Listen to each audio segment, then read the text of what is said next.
ஜனாதிபதி தேர்தலுக்கான பிரச்சாரங்கள் பல பக்கமாக மக்களை ஈர்க்கின்ற பல யுக்திகள் பயன்படுத்தப்பட ஆரம்பிச்சிருக்கிறது.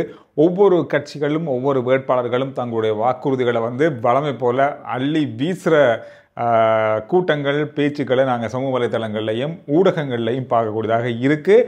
இப்போ இன்றைய நாளிலிருந்து இன்னும் கொஞ்சம் வித்தியாசமாக இந்த பிரச்சாரங்கள் இருக்கும் அப்படின்னு சொல்லி எதிர்பார்க்கலாம்.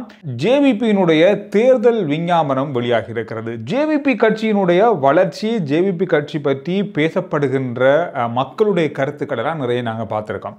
இந்த தேர்தல் மும்முனை தேர்தலாக இடம்பெறுது. இந்த மும்முனை தேர்தலில் ஜேவிபியான இந்த கட்சி மிகப்பெரிய ஒரு பலத்தை ஏற்கனவே பெற்றிருக்காங்க.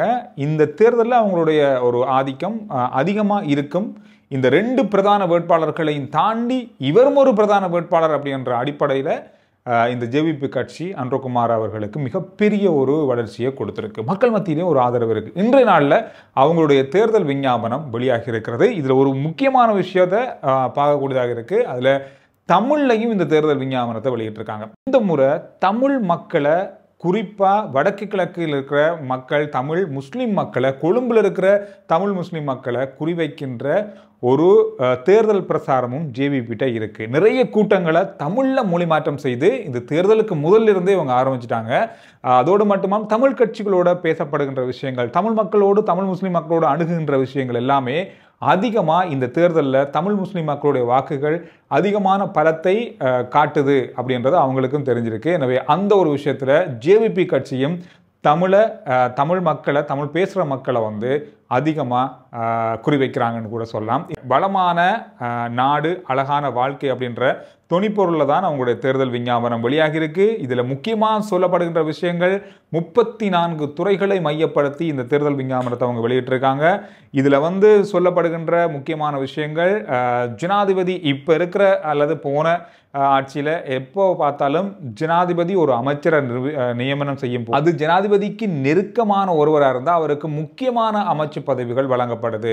இல்லை நெருக்கமில்லாதவங்கன்னு சொன்னால் ஒரு சாதாரணமான அமைச்சு பதவி வழங்கப்படுது. இந்த மாதிரியான விஷயங்கள் எங்களுடைய இதில் அரசாங்கத்தில் இருக்காது. அது மட்டும் இல்லாமல் எங்களுடைய அரசாங்கத்தில் 25 அமைச்சர்கள் தான் இருப்பாங்க. 25 அமைச்சர்கள் தான் இருப்பாங்க. அதுக்கு பிரதி அமைச்சர்கள் இருப்பாங்க. மிக முக்கியமான ஒரு கட்டுக்கோப்பான ஒரு அரசியலாக எங்களுடைய அரசியல் இருக்கும் அப்படின்ற மாதிரி ஜேவிபியினுடைய தேர்தல் விஞ்ஞாபனத்தில் குறிப்பிடப்பட்டிருக்கு. இந்த விஷயம் இன்றைய நாளில் அனைத்து சமூக வலைத்தளங்களையும் பார்க்கக்கூடிய விஷயமா மாறி இருக்கு. பலதரப்பட்ட மோதல்கள், பலதரப்பட்ட விஷயங்கள், இதுவரைக்கும் தேர்தல் வன்முறைகள் அப்படின்னு சொல்லி பெரிய அளவில் இதுவரை இடம்பெற்றாலும் சிறு சிறு தேர்தல் குற்றங்கள், குற்றச்செயல்கள் கிட்டத்தட்ட 1000 நெருங்கி இருக்கு, 1000 தாண்டி இருக்கும். இப்போ நான் இந்த வீடியோ ரெக்கார்ட் பண்ணும்போது 958 அந்த மாதிரி இருந்தது. இந்த மாதிரி தேர்தல் விதி மீறல்கள் கூட நடந்து கொண்டிருக்கு. இன்னும் ஒரு விஷயத்தை தேர்தல் திணைக்களம் இன்றைய நாளில் சொல்லியிருக்காங்க.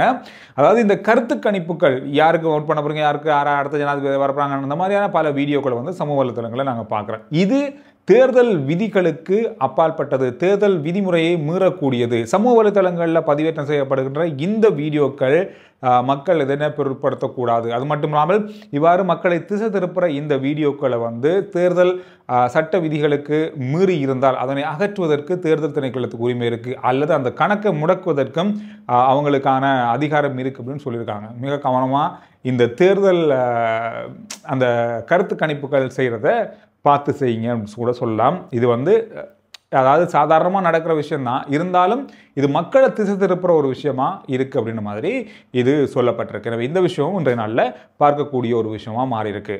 எதிர்வருகின்ற நாட்களில் தமிழ் தேசிய கூட்டமைப்பு யாருக்கு ஆதரவு வழங்க போகிறாங்க அப்படின்றத அறிவிக்க போகிறாங்களாம். ஆனால் இவங்க தீர்மானம் எடுக்கிறதுக்கு இடையில் தபால் மூலமான வாக்களிக்கும் நடவடிக்கை கூட வாரக்கிழமை நடக்க போகுது. அதுக்கு முதலாவது இந்த தீர்மானத்தை எடுப்பாங்களா, இல்லை தபால் மூலமான வாக்களிப்பு எல்லாம் நடந்ததுக்கு பிறகு தான் இந்த தீர்மானத்தை யாருக்கு நாங்கள் ஆதரவு தெரிவிக்கும் அப்படின்றத எடுப்பாங்களா அப்படின்றது அவங்க கையிலாம் இருக்குது. இந்த செய்தியும் நாளில் பார்க்கக்கூடியதாக இருந்தது. அதிகமான கட்சிகள் இப்போ எல்லாமே கிட்டத்தட்ட 99% கட்சிகள் எந்தெந்த வேட்பாளருக்கு தங்களுடைய ஆதரவு அப்படின்றத சொல்லியிருக்காங்க. ஆனால் இவங்க மட்டும்தான் இன்னும் இருக்காங்க, இன்னும் ஏதாவது பெரிய அளவாக எதிர்பார்க்குறாங்களா இருக்கும். எனவே இந்த செய்தி இன்றைய நாளில் பார்க்கக்கூடியதாக இருந்தது. அது மட்டும் இல்லாமல் தேர்தல் பிரசாரங்களுக்கோ அல்லது தேர்தல் நடவடிக்கைகளுக்கு அரசாங்கத்தினுடைய உலங்கு வானூர்திகளை பயன்படுத்துவதற்கு தடை.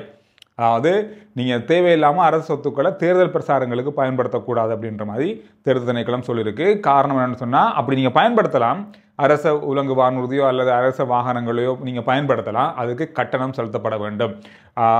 அதிகாரத்தில் இருக்கும் அப்படின்றதுக்காக நீங்கள் அதை ஃப்ரீயாக பாவிக்க முடியாது, நீங்கள் கட்டணம் செலுத்தி அதை பயன்படுத்தலாம். அது மட்டும் இல்லாமல் வேறு தேவைகளுக்கு நீங்கள் அரச உலங்கு வானூர்தியோ அல்லது அரச வாகனங்களையோ நீங்கள் பயன்படுத்தும் போது நீங்கள் தாராளமாக பயன்படுத்தலாம்.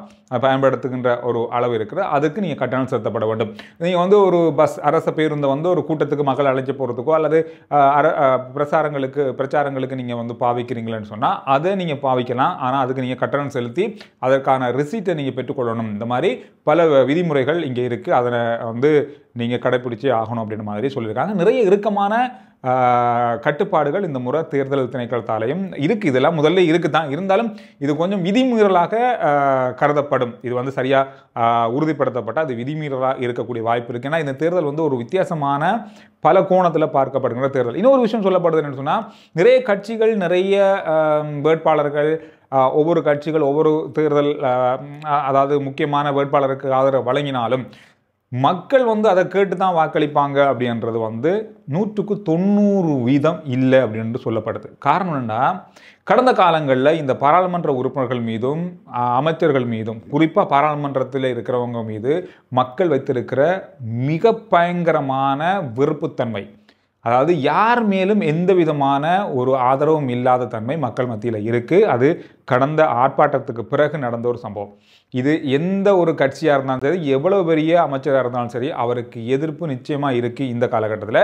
அதனால் எந்த கட்சி யாருக்கு ஆதரவு, எந்த கட்சி எங்கே ஆதரவு வழங்குறாங்க அப்படின்றதெல்லாம் மக்களுக்கு அவ்வளோ பெரிய வித்தியாசத்தை இந்த தேர்தலில் கொடுக்காது. ஏற்கனவே மக்கள் முடிவு பண்ணது இவங்க சொல்லித்தான் செய்யணும் அப்படின்ற கட்டாயம் இல்லை அப்படின்ற கருத்துக்கள் நிறைய இருக்குது.